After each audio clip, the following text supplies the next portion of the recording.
And so we're now seeing this post-dollar world taking shape by some of these actions to basically say, whoa, those dollars you always thought were going to be liquid, we're taking them away from you. Obviously, you Right. saw a similar move with the Canadian government where they actually suspended people's accounts because of their civil actions with protests, et cetera.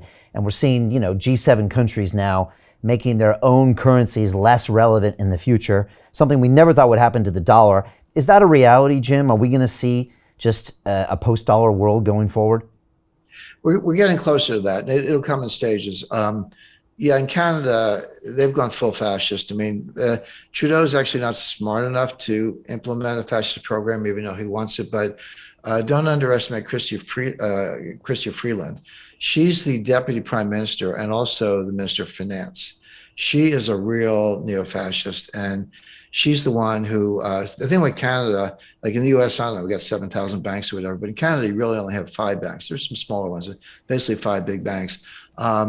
And during the trucker protests, which was completely nonviolent, yeah, it was. They were honking the horns at 3 in the morning. They blocked traffic. They shut down Central Auto. All true, but it was nonviolent, and all Trudeau had to do was walk out, meet the leaders of that group, and there were leaders.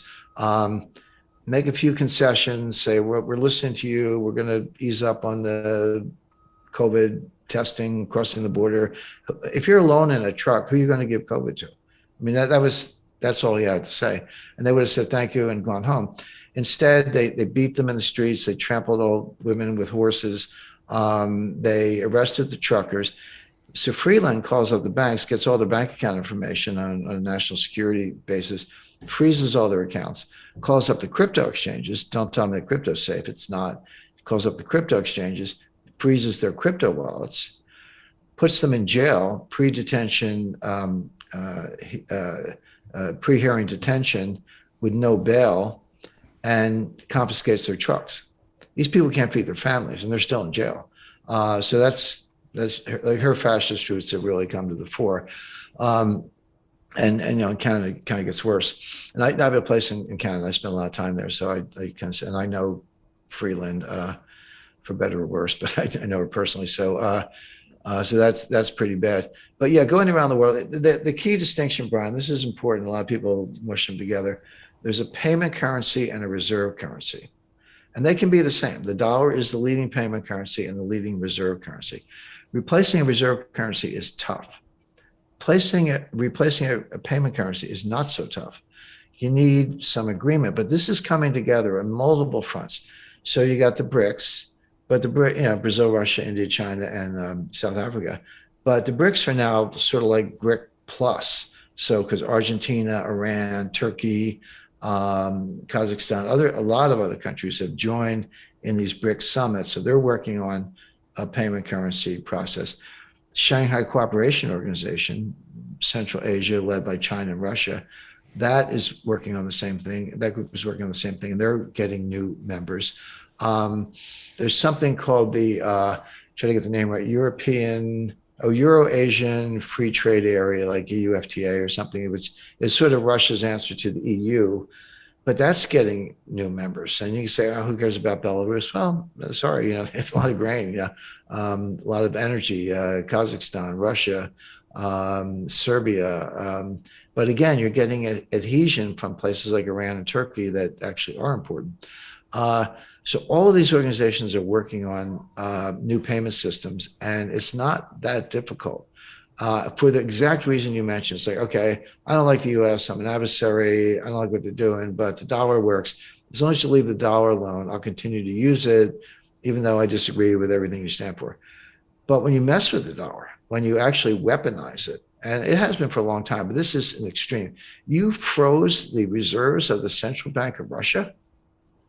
You froze their treasury securities, which is tantamount to default, technically.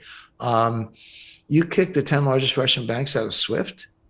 And Lavrov said 3 years ago, if you de-SWIFT us, which we call de-SWIFTing, if you de-SWIFT us, we consider it an act of war. Well, that, what goes around comes around. So yes, I think, and of course with electronic technology and digital currencies, not crypto as such, not necessarily blockchain, but central bank digital currencies, and you can create your own and you can create a new one without too much difficulty. There's a story breaking the other day. Um, Russia's asking India to pay for oil with UAE dinar. So not the dollar, but not the rupee. It's the dinar. Well, why? Well, Dubai is a financial center, a big one, a major transshipment center. They're neutral in this thing. They have not joined the U.S. sanctions. Neither, well, of course, China hasn't, but neither have Brazil, Iran, Turkey. I mentioned China, a lot of Southeast Asia, a lot of the Middle East, Saudi Arabia. None of them have joined the sanctions. It's U.S., Canada, EU, Australia, Japan. It's about it. Big countries. It's a big part of the global economy, but not all of it by any means. Not even close. And so they're all working on these new currencies, new systems, and dinar could be, if all of a sudden China's willing to pay for UAE oil in dinar rather than yuan, not dollars, but dinar. You create a demand for dinar, and then India's got to buy some to pay for the Russian oil, and you're halfway to a new payment currency.